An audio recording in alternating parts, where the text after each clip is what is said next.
है तुझे? सुबह सुबह यहाँ पे बैठ के खाना खा रहा है? अभी ऑफिस भी नहीं खुला है, क्या काम है तेरा? यहाँ पे सिक्योरिटी गार्ड का है, समझ में आ रही है? फुकट का खाना खा रहा है यहाँ पे।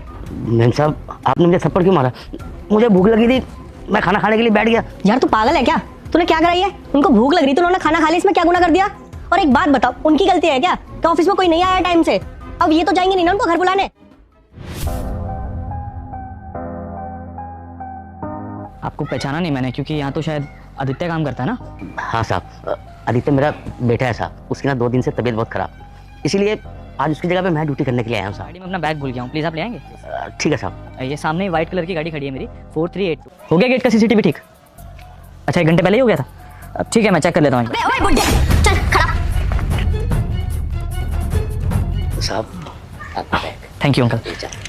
किसी स्टाफ ने आपके साथ कोई बदतमीजी की हो या कुछ कहा हो आपको, ऐसा कुछ तो नहीं हुआ है ना? नहीं साहब, ऐसी कोई बात नहीं। अरे श्योर अंकल, क्योंकि मैंने तो कुछ और ही देखा है, शायद आप बैठ के खाना खा रहे थे कुछ। ड्यूटी की परेशानी है, दवाई खानी होती है ना, तो साहब मुझे भूख लगी, मैं खाना खाने के लिए बैठ गया, लेकिन साहब एक मैडम और एक साहब आए, उन्होंने लात मार के मेरा खाना गिरा दिया साहब। बुरा तो मुझे बहुत लगा साहब, पर मैं जानता नहीं था कि कौन है कौन नहीं है, और मुझे काफ़ी डांटा। आपको तो पता है ना मेरे बारे में, तो आपने मुझे क्यों नहीं बताया अभी तक? साहब मैंने कहा कोई बात नहीं, बच्चे हैं, बच्चों से गलती हो जाती है, मैंने इसलिए नहीं बताया साहब। मैं मानता हूँ अंकल, बच्चों से गलती हो जाती है, लेकिन सबक सिखाना भी तो आपका फर्ज है ना। आप चिंता मत करिए, आप एक काम कीजिए, अभी आधे घंटे बाद मेरी एक मीटिंग है, मैं मीटिंग खत्म करके आपको अंदर बुलाता हूँ। कॉल किया था, कुछ अर्जेंट काम था क्या? बताता हूँ क्यों बुलाया। हेलो, एक काम करो, वो जो नीचे सिक्योरिटी गार्ड है उनको भी भेज दो थोड़ा जल्दी। मैंने जो भी किया था बिल्कुल ठीक किया था, and I have no regrets. देखिए सर, मैं सच बोलूं तो ये गरीब लोगों का क्या काम है?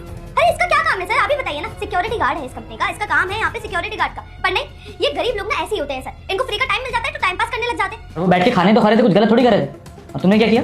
उनके खाने पे लात मार दी, उनको थप्पड़ मारा, उनकी उम्र तक का लिहाज नहीं किया तुमने। अरे वो बीपी के पेशेंट है, अगर खाना खा के दवाई नहीं खाएंगे तो कैसे चलेगा फिर? ये गलती माफी के लायक नहीं। एक काम करो, रिसेप्शन पे जाओ और रेजिग्नेशन लेटर ले लो, मैं भी बोल देता हूँ। नहीं नहीं नहीं सर, मैंने आपसे बोला ना, आज के बाद मैं ऐसा नहीं करूँगी, मुझे माफ कर दीजिए सर। सॉरी मुझसे नहीं, सॉरी अंकल से बोलो, और दिल से बोलो, क्योंकि बात सबसे बड़ी यहाँ पर ये है कि वो तुमसे बहुत बड़े हैं। एटलीस्ट उनकी पोस्ट की वैल्यू नहीं कर सकती, तो कम से कम उनकी उम्र की वैल्यू कर लो। हो सके तो मुझे माफ कर दीजिए, और आज के बाद आपसे तो शराब देती हूँ तेरी माँ मर जाएगी। अगर आपने वीडियो को लाइक और चैनल को सब्सक्राइब नहीं किया तो क्या किसी भी गरीब इंसान से मैं ऐसा बिहेव नहीं करूँगी। कभी कभी गलती से गुस्से में हो जाती हैं चीज़ें, पर अगर हो सके तो मुझे माफ़ कर दीजिए। कोई बात नहीं बेटा, मैंने तुम्हें माफ़ किया।